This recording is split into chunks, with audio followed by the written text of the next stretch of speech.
kerana pada malam ini kita dapat bersua kembali di dalam dewan pengajian kita ini, bagi kita meneruskan kembali majlis pengajian kita yang telah begitu lama tertangguh, menggunakan kitab Mukhtasaru Zadil Ma'ad fi Hadyi Khairil Ibad, kitab yang meringkaskan sebuah karya yang ditulis oleh Al-Imam Ibn Al-Qayyim, iaitu Zadul Ma'ad fi Hadyi Khairil Ibad sallallahu alaihi wasallam.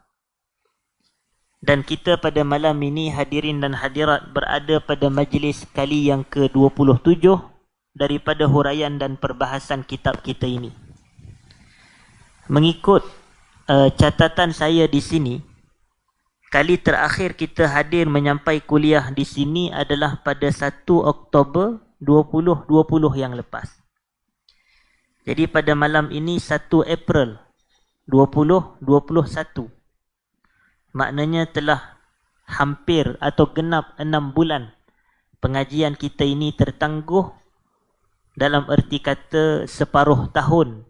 Inilah kali yang pertama saya menjejakkan kaki kembali ke dewan pengajian kita ini. Mudah-mudahan Allah rahmat dan berkat majlis ilmu kita di sini, dan semoga Allah mempermudahkan seluruh urusan jawatan kuasa pengurusan Baitus Salam ini untuk terus memacu dan berusaha menebarkan ilmu kepada masyarakat keseluruhannya, insya-Allah.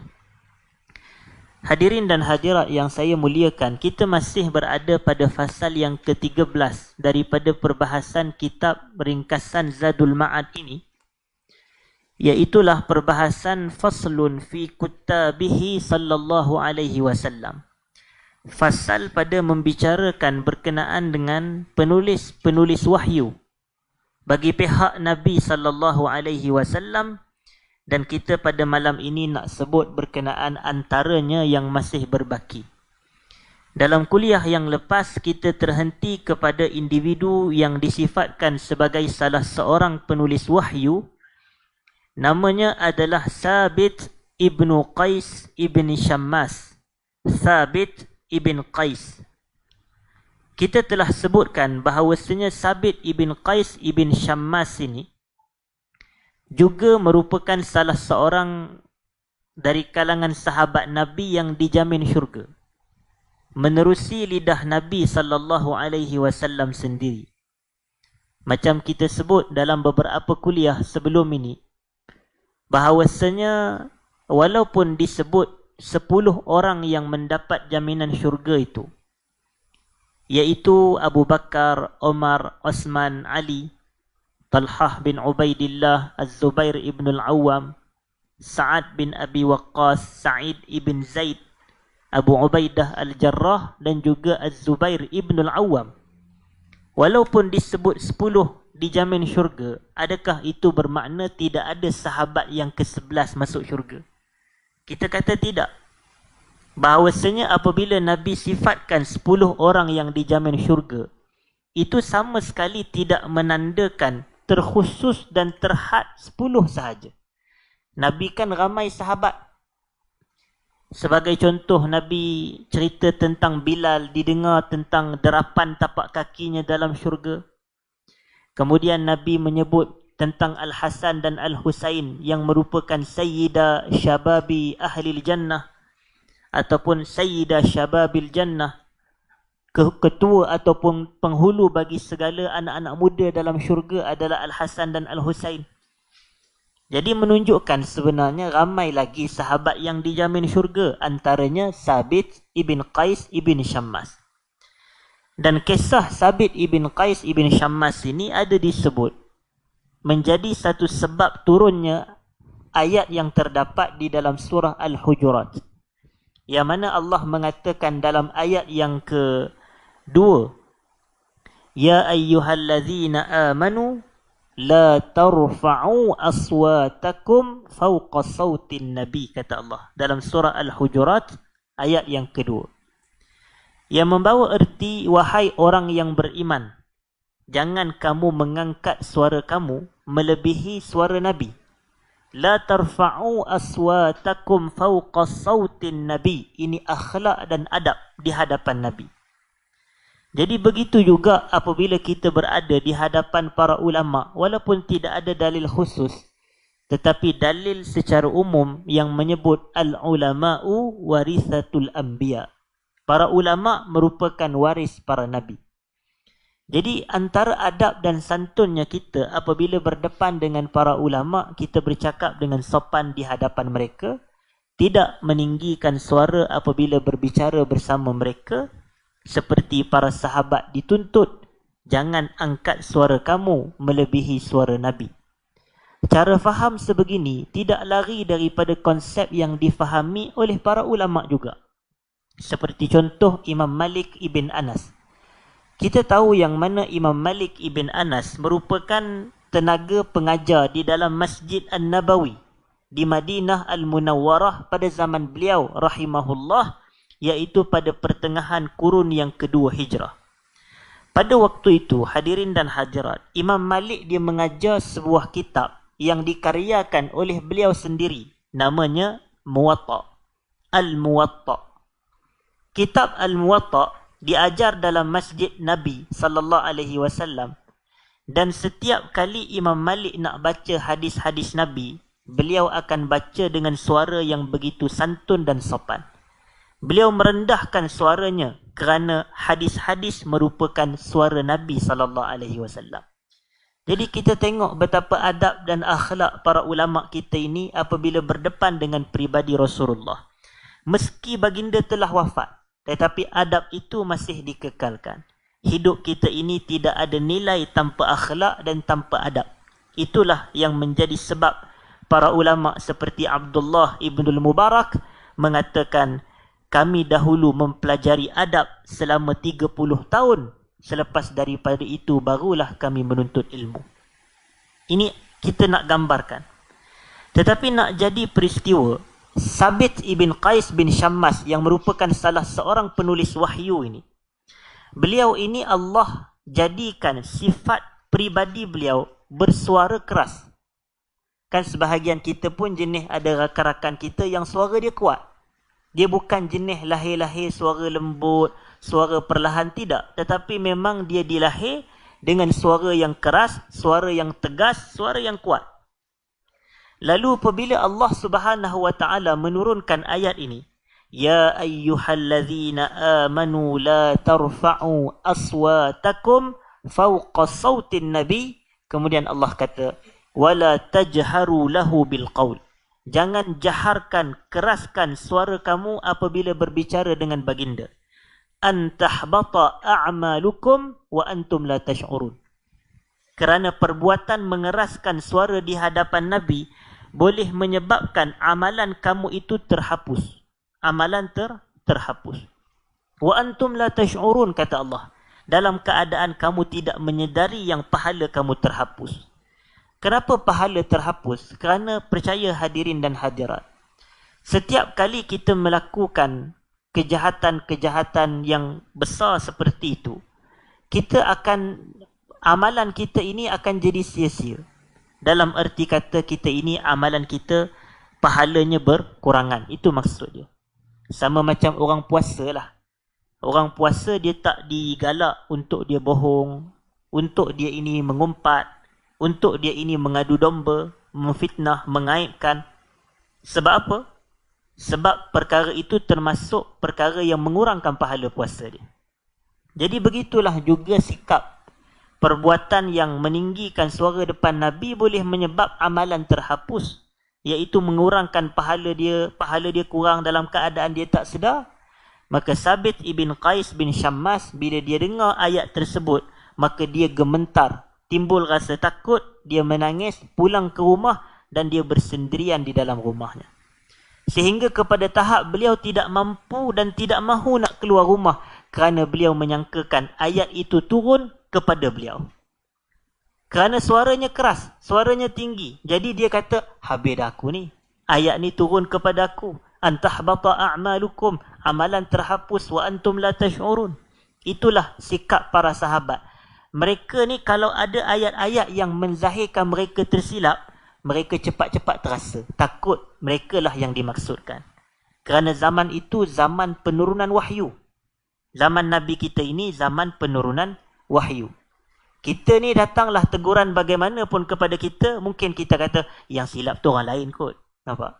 Seolah-olah kita tak tujukan kepada kita teguran demi teguran yang kita dengar, nasihat demi nasihat yang kita disampaikan kepada kita, boleh jadi kita tujukan, itulah orang ni, tengok macam tu. Kadang macam tu selalu berlaku dalam kalangan masyarakat kita. Bila kita kata, hidup ni jangan mengumpat orang. Lepas tu kita selalu tunjuk, macam tu lah, kawan tu suka mengumpat orang. Tapi kita tak kata yang kita pun mengumpat juga. Kita tak pernah tujukan nasihat kepada diri kita. Tapi tidak para sahabat. Bila turun sesuatu ayat, mereka lah yang paling terkesan sekali. Mereka risau ayat tu boleh jadi turun kepada diri mereka. Lalu Rasulullah SAW menyedari ketidakadaan ataupun ketidakhadiran Sabit ibn Qais ibn Syammas ini, maka baginda mengutuskan orang untuk bertanya tentang perihal Sabit. Lalu akhirnya dapatlah berita tu kepada Rasulullah.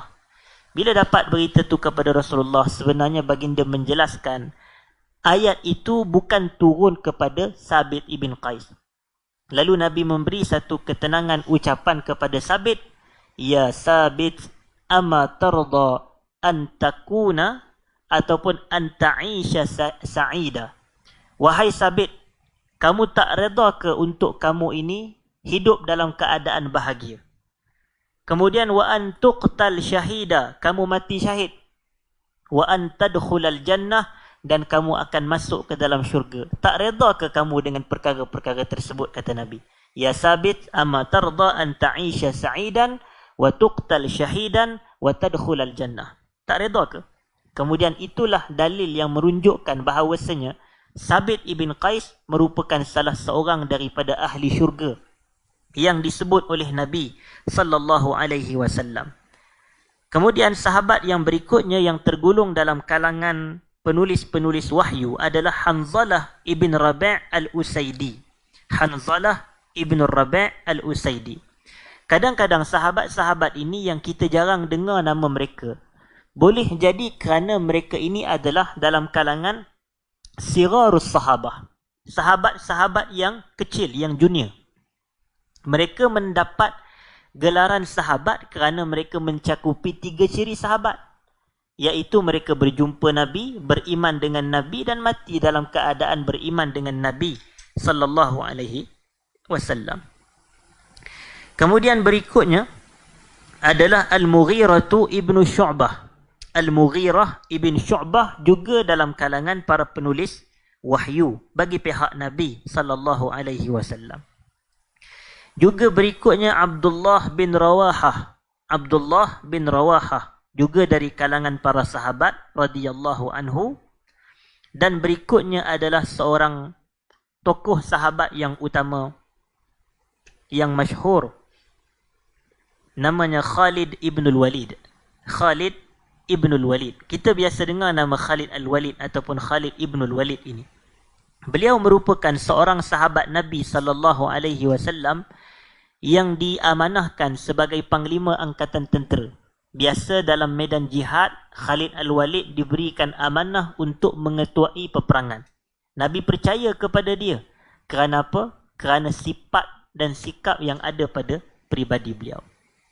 Tetapi ajaib hadirin dan hadirat, ada satu kata-kata yang diriwayatkan oleh Khalid ibn al-Walid dalam kitab Musannaf Ibnu Abi Shaybah, yang mana beliau mengatakan, aku telah disibukkan oleh jihad daripada pembacaan Al-Quranil Karim.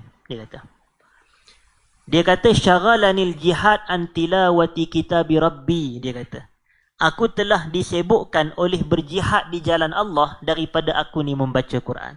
Maknanya tak ada masa dia nak baca Quran dan dia sedih duka cita kerana dia sibuk dengan jihad. Tapi kalau kita boleh buat comparison dengan keadaan kita pada hari ini, kita pula disibukkan dengan apa daripada pembacaan Quran. Boleh jadi kita kata syaghalani telefoni. Telefon aku menyibukkan aku daripada aku baca Quran. Banyak sangat nak update, dia kata. Banyak sangat status WhatsApp, status Facebook, IG story. Nak update banyak benda, dia kata. Jadi sibuk daripada tilawatul Quran. Percaya atau tidak, Quran ni tak perlu kita masa lapang untuk kita bacanya. Kita yang kena melapangkan masa untuk baca Quran. Ramai orang tak sedar. Nak kira sibuk, semua orang sibuk. Setiap kita ada tanggungjawab, ada komitmen masing-masing, tetapi kita perlu lapangkan masa untuk baca Quran. Ni kata-kata Khalid Al-Walid. Aku disibukkan oleh jihad daripada aku ini membaca Al-Quranil Karim. Tetapi tidak pelik, sebab itu ada riwayat yang kata Khalid Al-Walid ni hanya hafal Qul Huwallahu Ahad. Sebab beliau sibuk. Tidak ada masa sangat nak membelik dan meneliti Al-Quranil Karim. Tetapi kita ini peruntukkan masa untuk baca Quran. Kata Uthman ibn Affan radhiyallahu anhu, "Law taharat qulubuna ma syabi'na min kalamir rahman." Kalaulah hati kita ini benar-benar bersih, suci, kita pasti takkan pernah kenyang daripada kalam Tuhan kita. Apa maksud takkan pernah kenyang dengan kalam Tuhan? Dia rasa tak cukup. Bila baca nak lagi. Bila baca nak lagi. Dia tak cukup. Tapi ada orang boleh jadi dia baca satu muka surat, dah lah. Nampak? Lepas tu dia berhenti. Tahun depan baru pula baca next muka surat. Jadi kita tidak mahu. Sekarang ini kita dah berada pada nak memasuki 10 terakhir Syaban. Malam ni malam yang ke-19 Syaban. Jadi kita akan masuk ke dalam fasa terakhir daripada bulan Syaban. Kena buat dah preparation, persediaan kita untuk menempuh Ramadan yang kita ketahui Ramadan bulan Quran. Apa preparation kita untuk kita membanyakkan bacaan Quran dalam bulan Ramadan? Adakah dah buat jadual? Ada sebahagian orang buat jadual. Dia nak khatam Quran sekali contohnya dalam bulan Ramadan. Maka dia target boleh jadi 10 hari berapa juzuk? 15 juzuk contoh. Maka 20 hari dah 30 juzuk. Tapi kalau dia boleh kurangkan, itu lebih baik. Sebab kita takut orang kita ni mula je semangat, tapi di penghujung dia dah hilang semangat. Sebab tu saya sarankan hari pertama Ramadan jangan baca 2 juzuk. Ada orang memang dia mampu hari pertama Ramadan 5 juzuk. Saya pernah buat, tapi percayalah dia akan esoknya tu 3 pula. Hari yang ketiga pula 2. Hari keempat tak baca lah. Sebab apa? Sebab manusia ni dia mudah jemu. Sebab tu jangan beratkan diri kita pada awal dengan jumlah yang banyak. Tapi kita minimalkan dalam keadaan kita istiqamah. Boleh jadi hari ini cukup memadai 10 muka sahaja. Tak perlulah sampai 5 juzuk. Walaupun mampu, bukan tak mampu. Sebab itu saya umpamakan hadirin dan hadirat. Kemasukan kita ini dalam bulan Ramadan sama seperti kita berada dalam sebuah medan perlumbaan. Saya cakap begini kerana Ramadan ni dia ada permulaan, dia ada penamat. Dia ada awal dan dia ada penghujung. Jadi sama juga macam kita lihat ada orang ni dia lumba lari. Orang yang lumba lari, contohnya, dia akan berada di sebelum garisan permulaan dan dia akan sampai targetnya di garisan penamat. Jadi pada garisan permulaan, dia dah get ready dah. Sebelum orang lepaskan dia untuk dia memulakan larian, dia dah bersiap siaga. Dia dah bersedia, maka dia pun dah duduk di tempat permulaan larian. Tapi percaya atau tidak, orang yang memulakan larian dengan terus pecut laju-laju, orang ni tak pasti dia menang lagi di penghujung.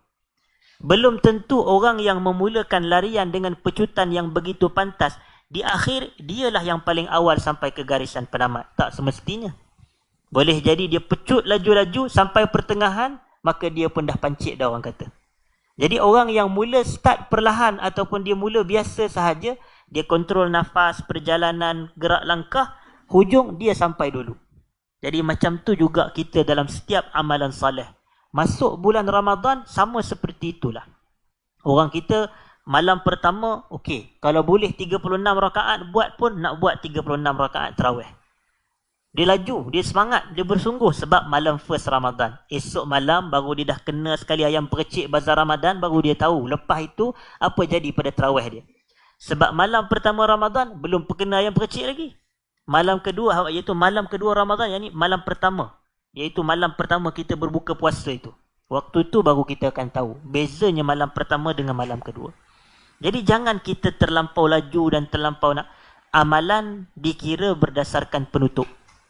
Innamal a'malu bil khawatim, kata Nabi SAW. Amalan dikira berdasarkan penamat dan penghujung. Yang mula belum tentu menang, yang lambat pergerakan pada awal, tapi kalau di penghujung dia bersungguh-sungguh, yang Allah kira adalah pada penghujung. Sebab itu kita saban hari berdoa kepada Allah, Allahumma khtim lana bihusnil khatimah, wala takhtim alaina ya Allah bisu'il khatimah. Kita kata, ya Allah, kau tamatkan hidup kami ini dengan husnul khatimah. Semua nak mati dalam penuh kebaikan, insya-Allah. Wala takhtim alaina ya Allah bisu'il khatimah. Jangan kau mati kami ini dengan mati yang buruk.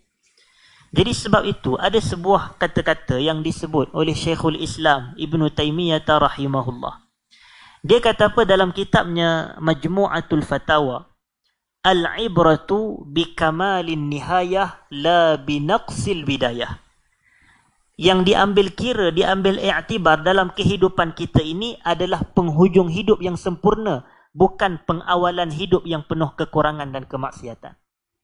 20 tahun lepas, 10 tahun lepas, 15 tahun dahulu, 40 tahun dahulu, boleh jadi kita tak sebagaimana kita sekarang. Boleh jadi kita lalai, boleh jadi kita leka. Salat kita tak sebagaimana salat sekarang. Menuntut ilmu kita tak sama seperti sekarang. Tapi Allah tidaklah memberatkan sangat yang 10 tahun dahulu. Yang diambil kira apa yang kita buat pada penghujung hayat kita. Itu yang penting. Yang itulah yang kita menjadikan kenapa para ulama-ulama dahulu sebahagiannya awalnya mulakan hidupnya boleh jadi dengan kekurangan. Yang kita selalu sebut tentang kisah Al-Fudail Ibn Iyad, yang pada awal disifat oleh Al-Imam Az-Zahabi dalam Siyar A'lamin Nubala, kana min qutta'it tariq, bahawasanya Al-Fudail merupakan salah seorang perompak jalanan pada awal usianya. Kemudian dia pada suatu hari jatuh cinta dengan seorang perempuan, diekori wanita tersebut sehingga sampai ke rumah wanita itu.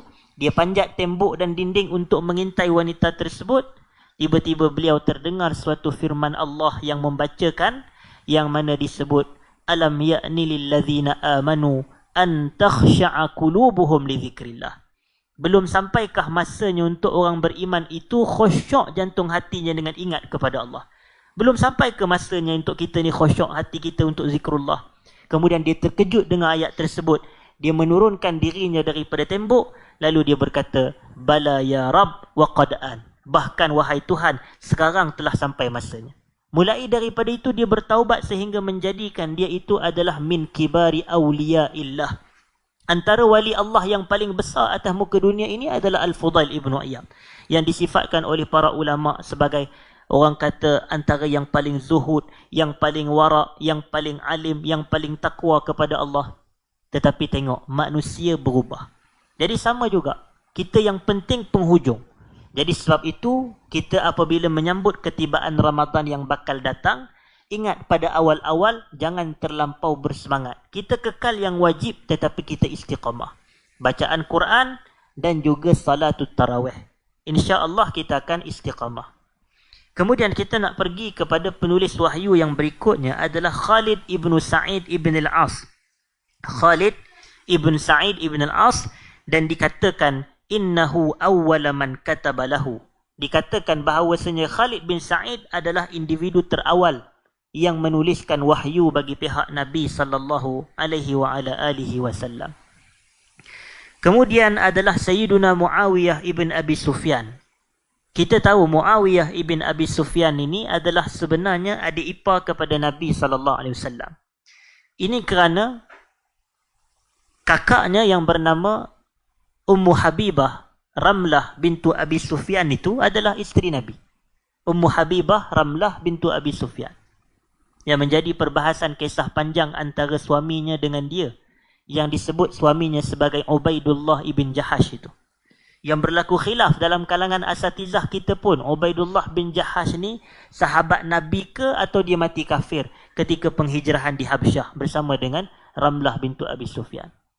Tetapi macam kita katakan, kalau kita meneliti kitab-kitab yang menyenaraikan tentang para sahabat Nabi, seperti kitab Al-Isabatu fi Tamyizis Sahabah yang ditulis oleh Al-Imam Ibn Hajar Al-Asqalani, kita tidak akan mendapati nama Ubaidullah bin Jahash dimasukkan dalam kategori sahabat. Tidak termasuk.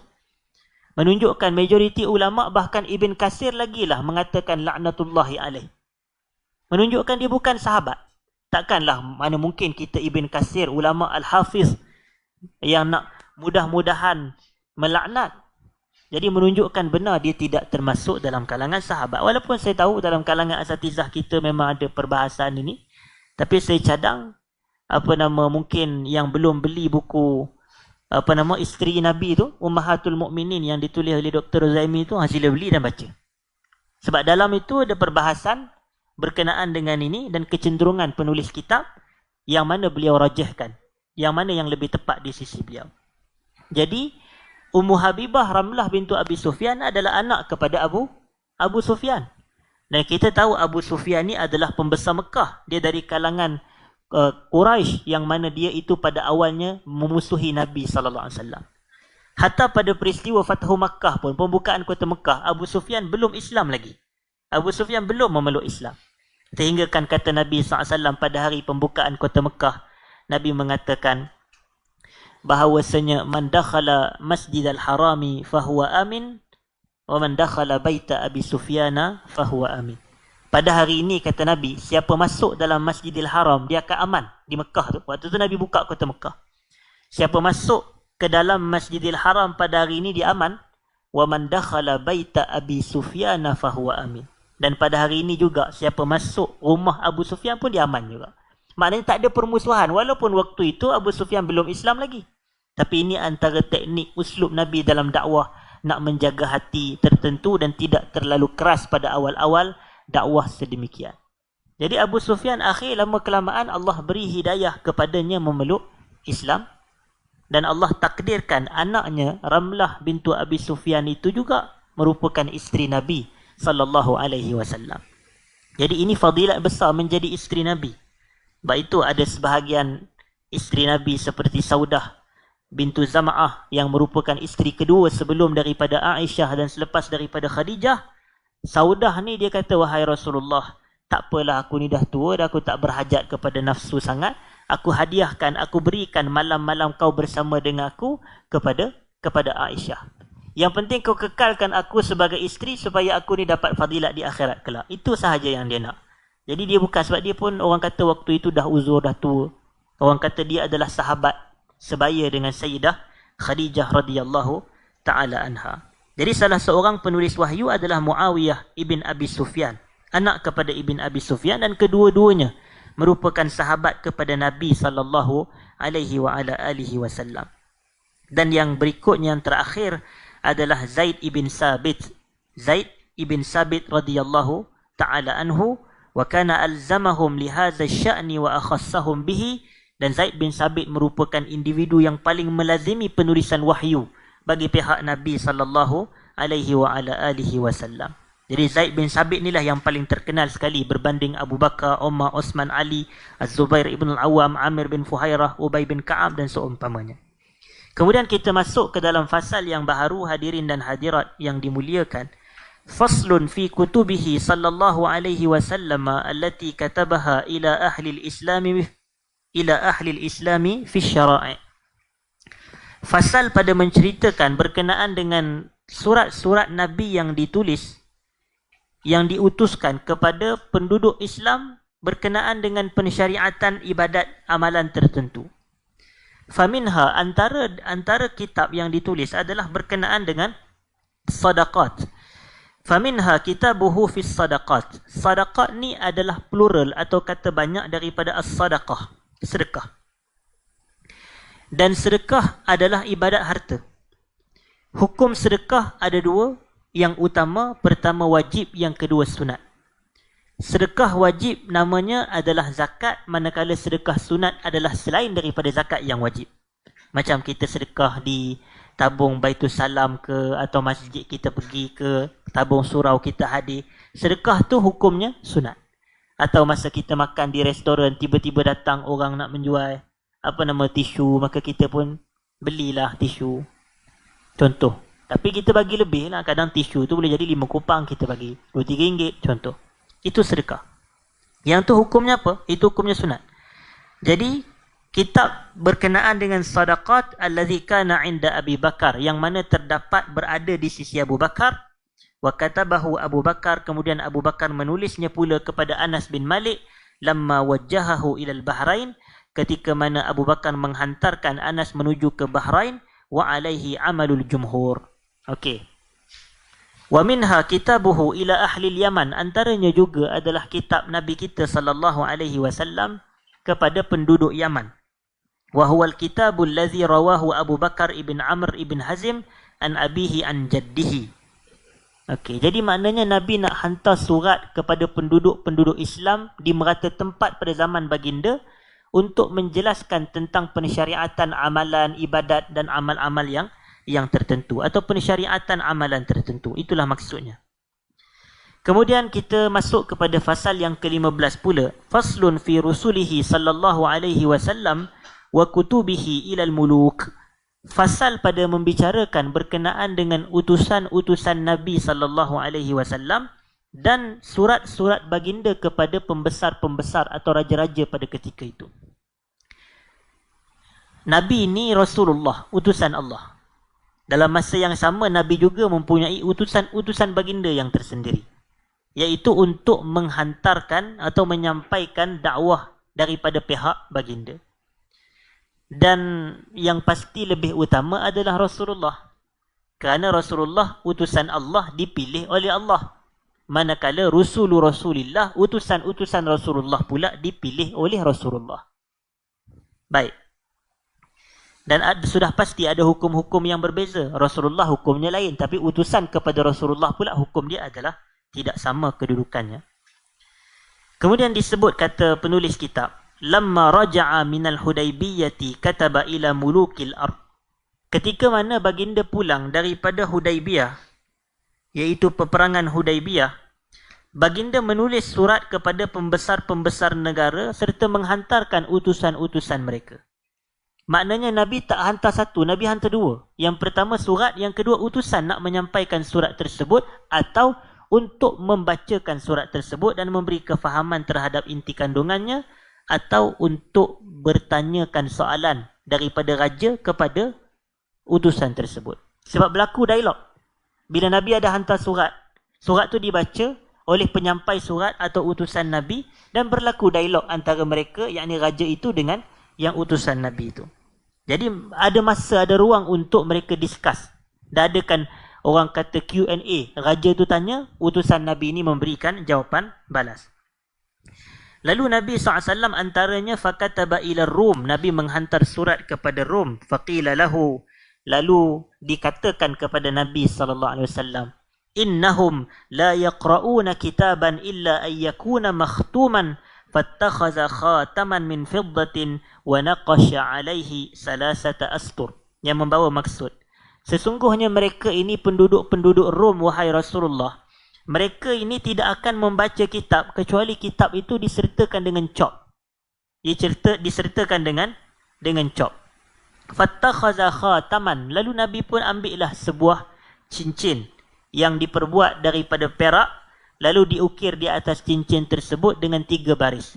Baris yang pertama tulis Muhammad, baris kedua tulis Rasul, baris ketiga tulis Allah. Maka dalam cincin itu jadi Muhammad, Rasul, Allah, macam tu. Wa khatama bihil kutub. Dan Nabi menjadikan cincin tersebut sebagai cop bagi setiap surat-surat yang baginda hantarkan kepada maharaja-maharaja pada ketika itu. Dan baginda menghantarkan 6 orang dalam satu-satu hari pada bulan Muharram pada tahun yang ke-7. Fa'awwaluhum, antara individu pertama yang baginda hantar sebagai utusan dakwah bagi pihak baginda sallallahu alaihi wasallam adalah Amru ibnu Umayyah ad-Damri. Amru ibnu Umayyah. Yang mana Amru ibn Umayyah ini dihantarkan oleh Nabi menuju kepada Najasyi, Maharaja Habsyah. Dan kita tahu bahawasanya Najasyi ini bukan nama dia. Tapi Najasyi ini adalah gelaran pemerintah Habsyah pada ketika itu, disebut sebagai An-Najasyi. An-Najasyi. Kemudian disebutkan juga di sini, wa ba'atha Dihyata ibn Khalifat al-Kalbi ila Qaisar Malik Rum wa ismuhu Herqal wa hamma bil Islam wa kada wa lam yaf'al, kata Ibn al-Qayyim. Lalu Nabi kita sallallahu alaihi wasallam mengutuskan pula utusan baginda yang namanya Dihyah al-Kalbi. Dihyah ibn Khalifata al-Kalbi. Dihyah ni adalah disifatkan oleh Nabi, sahabat Nabi yang apabila Jibril datang pasti akan menyerupai Dihyah. Iaitu Jibril akan menyerupai wajah Dihyah dalam erti kata wajah yang sangat cantik. Wajah yang sangat cantik. Cuba kita lihat dalam suratul Najm. Wan najmi idza hawa ma dhalla sahibukum wa ma ghawa wa ma yantiqu 'anil hawa in huwa illa wahyu yuha 'allamahu syadidul quwa dzu mirratin fastawa. Kalimah dzu mirratin fastawa tu, mirrah tu apa maksudnya? Dzu ni yang mempunyai. Tu orang kata nama orang Zulkifli yang mempunyai kesabaran itu. Ataupun Zunnurain yang mempunyai dua cahaya. Maksud zu mirrah, mirrah adalah kecantikan, ketampanan, kekacakan. Itu maksudnya. Maknanya, allamahu syadidul quwa. Yang mengajarkan kepada Rasulullah pada ketika itu adalah satu malaikat yang syadid. Syadid ni yang perkasa, yang tegas. Quwa, yang penuh kekuatan. Zu mirratin fastawa. Lalu dia ini zu mirrah. Zu mirrah ni yang mempunyai kecantikan, ketampanan. Seolahnya malaikat Jibril ni cantik sungguh. Itu hakikatnya. Fastawa, istawa kita tahu maknanya dia meninggi. Fastawa, dia meninggi. Itu siapa dia? Malaikat. Wa huwa bil ufuqil a'la, dia berada pada bahagian langit yang paling tinggi. Summa dana fatadalla, kemudian Jibril mendekat dengan Nabi SAW. Fakana qaba qausaini aw adna, maka jaraknya antara Nabi SAW dengan Jibril pada ketika itu jarak yang begitu hampir. Yang ni waktu peristiwa bila? Peristiwa Mi'raj. Mi'rajnya Nabi SAW. Isra' Mi'raj dua-dua Quran cerita. Isra' daripada Makkah, Masjidil Haram ke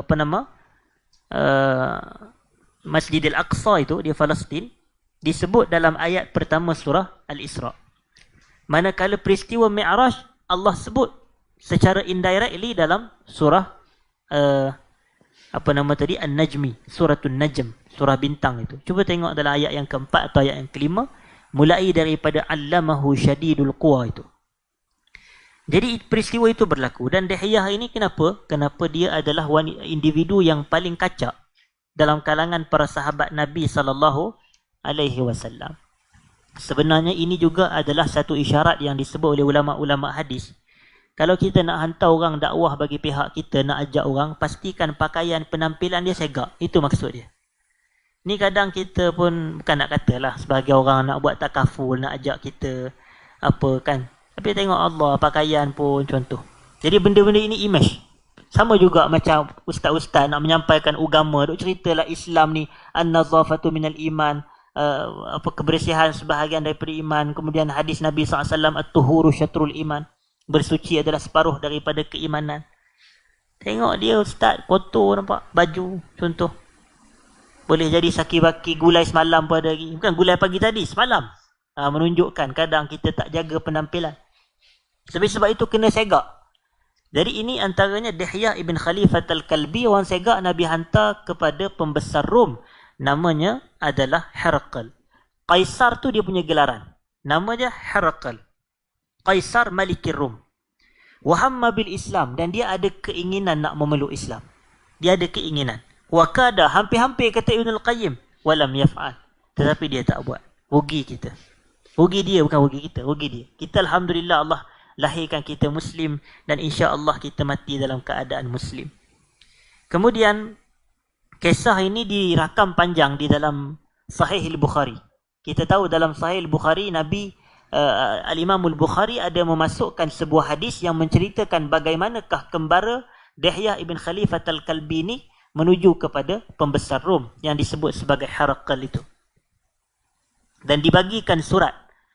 Dan di dalam surat tersebut mengatakan Bismillahirrahmanirrahim. Dengan nama Allah yang Maha Pemurah lagi Maha Penyayang. Min Muhammadin abdillahi wa rasulihi ila Hiraqal azimir Rum. Daripada Muhammad, hamba Allah dan Rasulnya. Kita nak nampakkan Nabi ni, tauhid Nabi ni diutamakan. Orang kita kan. Tauhidnya Nabi didahulukan. Selepas Nabi buat perkenalan diri min Muhammad, terus Nabi kata abdillahi wa rasulihi. Aku ni hamba Allah. Supaya nak ajak kepada hidup bertuhan, Nabi pada awal selepas penamaan nama Muhammad, baginda kata min Muhammadin abdillahi wa rasulihi. Tujuannya tak lain tak bukan nak menggambarkan kenapa Nabi dahulukan perkataan hamba instead of rasul. Hamba dulu baru rasul. Kalau Rasul kita tahu ada mukjizat-mukjizat dan kekuatan kelebihan itu dan ini. Tetapi bila didahulukan hamba, menunjukkan walaupun dia ini penuh dengan kemukjizatan, kehebatan itu dan ini. Tetapi jiwanya, dirinya adalah seorang hamba kepada Allah. Menunjukkan yang pasti lebih berkuasa ke atas diri Nabi adalah Allah Subhanahu Wa Taala. Inilah yang berlaku dalam Al-Quran dalam ayat pertama surah Al-Isra itu. Subhanallazi asra bi'abdihi. Allah tak guna subhanallazi asra birasulihi atau binabiyyihi, tidak. Tetapi Allah kata Maha Suci Tuhan yang telah memperjalankan hambanya. Jadi kalau perjalankan hamba, sepatutnya benda itu tidak pelik kerana ini Allah yang Maha Berkuasa. Tapi kalau Allah guna birasulihi, mungkin orang akan kata ni mukjizat Nabi dan seumpamanya, sehingga dia lupa tentang kekuasaan Allah dan kebesaran Allah Subhanahu Wa Taala. Padahal peristiwa Isra memang totally nak gambarkan kebesaran Allah, kekuasaan Allah. Sebab itu disebut dalam ayat yang sama, linuriyahu min ayatina. Untuk kami memperlihatkan kepada baginda, iaitu kepada Muhammad, sebahagian sahaja daripada tanda-tanda kebesaran kami, kata Allah. Tengok pula dalam surah Al-Kahfi. Apa kata Allah dalam surah Al-Kahfi? Apabila menceritakan kembara Nabi Musa dan Yusha' ibn Nun, pembantunya itu, menuju kepada Nabi Allah Khadir alaihi salam. Waktu itu Quran kata, fawajada abdan min ibadina atainahu rahmatan min indina wa 'allamnahu min ladunna ilma. Lalu mereka berdua pun berjumpa dengan seorang hamba dari kalangan hamba-hamba kami. Nampak? Padahal Allah dah sifatkan sebelum itu kepada Nabi Musa, sebenarnya di Majma' Bahrain ni ada seorang lelaki yang lebih alim daripada kamu, dia tahu lebih daripada kamu. Tapi nampak Allah semata dan sengaja nak menggambarkan orang ni walaupun dia hebat, abdan min ibadina, dia ni hamba aku. Nampak? Jadi kebesaran akan kembali kepada Allah. Kitalah di mana pun darjat kita, ke siapa pangkat kita, apa kekayaan kita sekalipun, jangan lupa kita punya gelaran yang paling utama Abdullah. Kita ni hamba Allah. Jadi bila hamba Allah ni, kena sedar hidup tu mesti hidup bertuhan. Jangan bila kita mengaku hamba tapi hidup macam raja. Dalam arti kata hidup kita ni macam tak ada rasa rendah diri, tak ada rasa orang kata tawaduk, tak ada rasa santun dan sopan, tidak. Tapi jadi macam itu. Jadi itulah Nabi kita, Muhammadin abdillahi wa rasulih ila Hiraqal azimir Rum. Kemudian barulah Nabi menyebut, salamun ala man ittaba'al huda. Salam sejahteralah kepada mereka yang mengikut petunjuk. Nabi tak ucapkan salam pun kepada Hiraqal sebenarnya, tapi Nabi mengucap salam kepada siapa yang mengikut petunjuk. Dalam erti kata, kalau Hiraqal itu memeluk Islam, mengikut hidayah Islam, maka salam tu terkenalah kepada dia. Tapi Nabi sebut secara general. Min Muhammad, salamun ala man ittaba'al huda. Kemudian Nabi kata, fa inni ad'uka bidi'ayatil Islam. Sesungguhnya aku menyeru kamu dengan seruan Islam. Aslim taslam. Islamlah kamu, nescaya kamu selamat. Yu'tikallahu ajraka marratain. Allah beri pahala 2 kali kepada kamu. Pertama, pahala dia peluk Islam. Kedua, selepas pemerintah memeluk Islam, rakyat pasti akan mengikut, maka dia dapat juga pahala tersebut. Yang ni yang kita katakan keajaiban. Tetapi kita lihat betapalah Islam ini pada awal-awal dakwah, besarnya peranan penulisan. Besarnya peranan penulisan dalam usaha penyebaran dakwah. Sebab itu kita ini sebagai Muslim, apatah lagi sebagai talibul ilm, penuntut ilmu. Yang paling banyak kita kena usahakan adalah menulis. Banyak menulis dalam kita punya kehidupan dan usaha dakwah ini. Tulislah di mana-mana platform, mana-mana medium, banyakkan penulisan dakwah. Kerana kita ini mungkin ramai dari sudut pengucapan.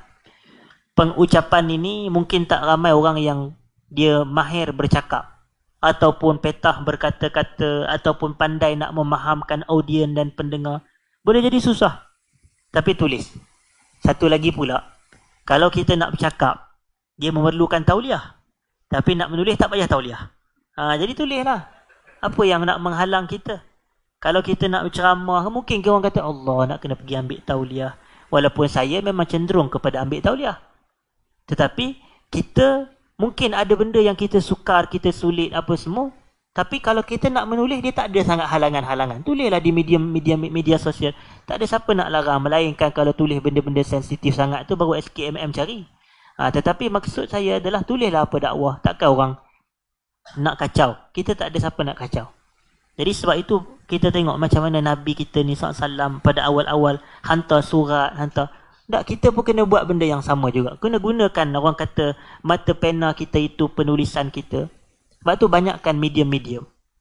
Saya memang daripada 10 tahun yang lepas ataupun lebih suka menulis. Tapi satu benda yang kita katakan, nak menulis ilmiah, nak menulis benda-benda yang dakwah ini, dia kena ada apa? Kena ada ilmu lah. Orang kata faqidu syai'i la yu'tihi. Orang yang tak memiliki sesuatu, nak bagi macam mana? Apa benda yang dia nak bagi, dia tak ada apa. Jadi cara untuk kita banyakkan penulisan, kita kena ada banyak isi. Bila kita banyak isi, maka kita boleh menulis. Kita boleh menulis dalam pelbagai bentuk. Saya lah antara benda yang saya nak tulis, hadirin hadirat sekalian, adalah pengalaman-pengalaman sampingan saya yang saya dapat dan peroleh apabila kehadiran saya ke masjid-masjid dan surau. Banyak sangat pengalaman berharga saya. Bukanlah pengalaman berharga pergi sembahyang jemaah ni, itu bukan maksud saya, benda tu terlampau biasa sangat, semua orang pergi masjid sembahyang jemaah. Tapi pengalaman dengan pelbagai manusia yang kita jumpa, bahawasanya manusia ni latar belakang berbeza dan unik ciptaan Allah Ta'ala ni. Contohlah saya selalu sebut, bila hadis yang menyebut sab'atun yuzilluhumullahu fi zillihi yawma la zilla illa zilluh. 7 golongan yang mendapat naungan Allah pada hari kiamat kelak, antaranya adalah rajulun mu'allakun qalbuhu bil masajid. Seorang lelaki yang mana melekat jantung hatinya dengan masjid. Saya dalam pengalaman hidup yang tidak berapa banyak ini, saya jumpa ramai orang dan saya ada lihat ada setengah-setengah manusia ni yang dalam masjid tu, dia bukan latar belakang Islamic Studies, bukannya latar belakang belajar syariah, bukan latar belakang belajar usuluddin, belajar fiqh, belajar agama secara formal, tidak. Kadang-kadang ada yang saya tengok kaki masjid, tengok latar belakang universiti, belajar kat UK, kemudian belajar pula engineering. Apa kaitannya? Tapi sebab dia Muslim, dia datang masjid hari-hari. Mana dia ustaz belajar kuliah syariah 4 tahun tu? Mana dia? Itu yang kadang, bukanlah saya nak kata ustaz-ustaz tak pergi masjid, tetapi kadang-kadang kita lihat betapa Allah ni unik. Kadang-kadang Allah tempatkan di masjid ni boleh jadi orang yang tak ada latar belakang formal, pendidikan agama dan seumpamanya. Sebab itu Nabi guna term rajul, lelaki. Nabi tak kata lelaki agama ke, lelaki belajar kuliah syariah ke. Nabi tak kata. Nabi kata lelaki boleh jadi yang mempunyai hati yang melekat dengan masjid. Dan hati itu pula boleh jadi dimiliki oleh orang yang rumahnya jauh, bukan orang-orang dekat. Hati itu pula boleh jadi orang yang tak ada jawatan pun dalam masjid, tapi dia datang. Yang orang yang ada jawatan pun kita tak nampak. Hati itu pula boleh jadi dimiliki oleh orang yang tak belajar agama, tapi dia Muslim, maka dia hadir sebab dia Muslim.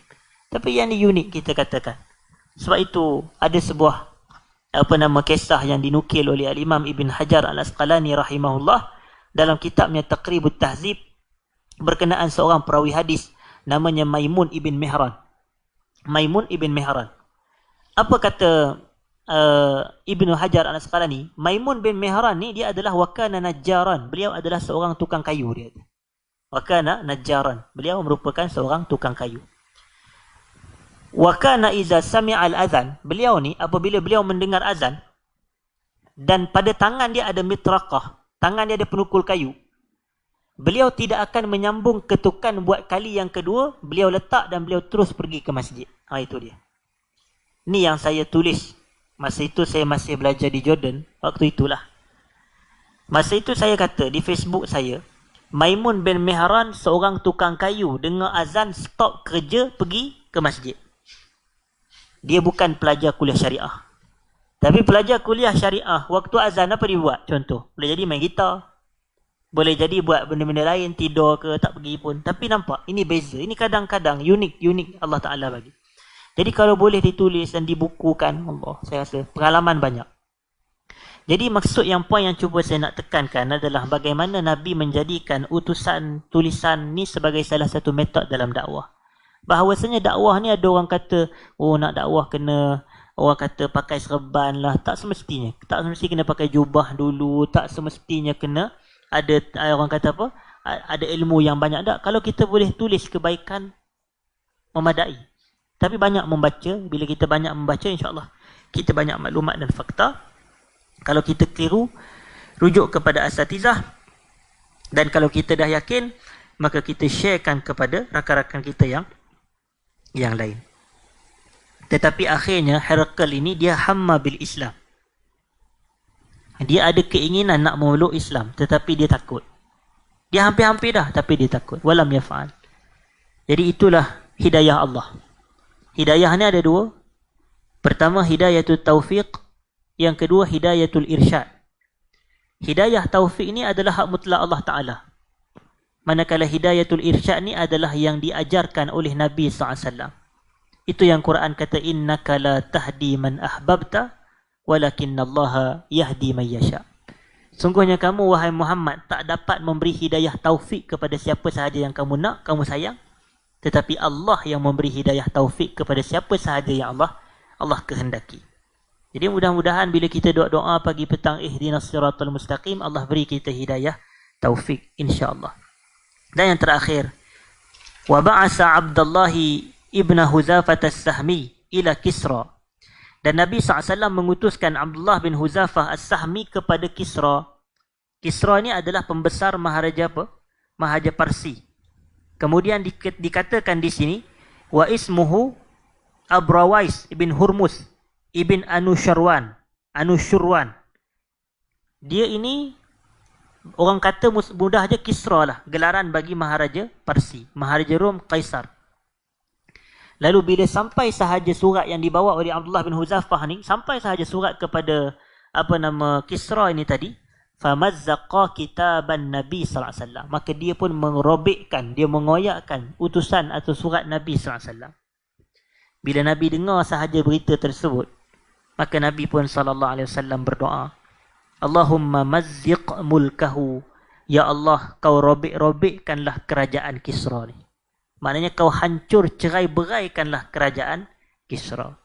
Ini juga dalil kalau orang buat jahat ke kita, boleh kita doa buruk kepada dia. Yang tu sebenar. Walaupun orang kata, Ustaz, tapi bukan ke afdal doa yang baik-baik sahaja. Betul, kita bukan nak bincang isu afdal ke tak afdal. Kita bincang isu boleh ke tak boleh. Boleh ke tak boleh? Kalau orang zalimi kita nak doakan dengan doa yang buruk, jawapannya boleh. Kita bukan isu afdal ke tak afdal. Kita nak bincang isu boleh ke tak boleh. Jawapannya boleh. Macam kita cerita dulu masa kuliah 10 sahabat di Jami Syurga. Sa'ad bin Abi Waqqas.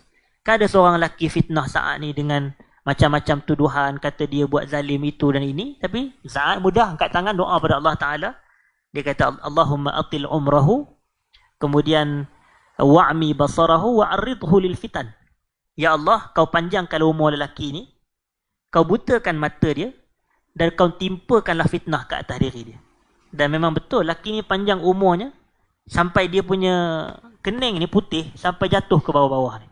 Panjang sangat kening. Kita pun tak dapat gambar macam mana kening boleh jadi begitu panjang sedemikian rupa. Janggut panjang tu logik, tapi kening. Kemudian mata dia buta. Dan disebut dalam kitab-kitab riwayat yang menceritakan dia ini duk mengorat anak-anak gadis di tepi pasar. Itulah fitnah yang ditimpa orang tua. Bayangkan orang tua duk piwit contoh. Apa perasaan kita? Kita tengok Allah ni malu aib sungguh lah orang kata. Tapi kalau orang muda tu pun kita dah rasa, tak sesuai orang muda nak pergi ngorak. Tapi ni orang tua, memang fitnah Allah Ta'ala uji dia. Jadi nampak mustajab doa orang yang dizalimi. Menunjukkan bolehlah doa buruk pada orang ni, tapi kadang kita memilih untuk tidak. Sebab tu jangan kacau orang. Jangan zalimi orang. Takut orang tu apabila dia dizalimi, dia doa kita dengan doa yang buruk. Sebab tu kita risau. Jadi semoga Allah pelihara diri kita ini daripada perlakuan tersebut. Maka Nabi doakan keburukan kepada Maharaja Kisra ini. Allahumma mazziq mulkahu famazzaqallahu mulkahu wa mulka qaumihi. Hadis riwayat Bukhari. Lalu Allah merobek-robekkan kekuasaan dan kerajaan Kisra ini dan juga kerajaan kaum dan pengikutnya. Wallahu ta'ala a'la wa a'lam. Jadi saya rasa cukup sekadar itu perbahasan kita pada malam ini.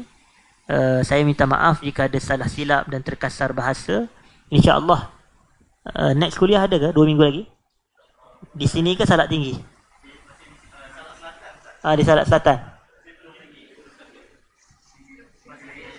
Salak Selatan bila insyaAllah? Okey, baik. InsyaAllah kita akan bertemu lagi dalam 2 minggu depan. Mungkin waktu itu Ramadan. Kalau saya tak silap mungkin dah Ramadan. InsyaAllah semoga Allah panjangkan umur kita bersama. Aku luma sami'tum wa astaghfirullahal azim li wa lakum. Assalamualaikum warahmatullahi wabarakatuh.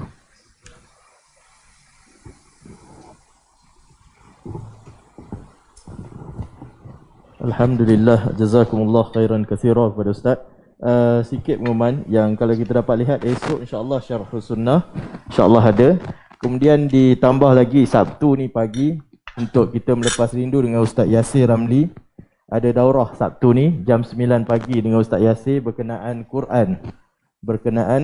Ustaz baru bagi tajuk pendek je 9 hingga 11. Saya minta order Ustaz 9 hingga 12, Ustaz kata 9 hingga 11. Dan akan ada 2 sesi. Itu sesi pertama. Manakala Ahad insya-Allah dengan Ustaz Yunus, tajuk Ustaz belum bagi. Ustaz Yunus pukul 9 sampai pukul 12 insya-Allah daurahnya. Jadi itu saja tuan-tuan. Doakanlah semoga dimudahkan urusan kita. Terima kasih. Assalamualaikum warahmatullahi wabarakatuh.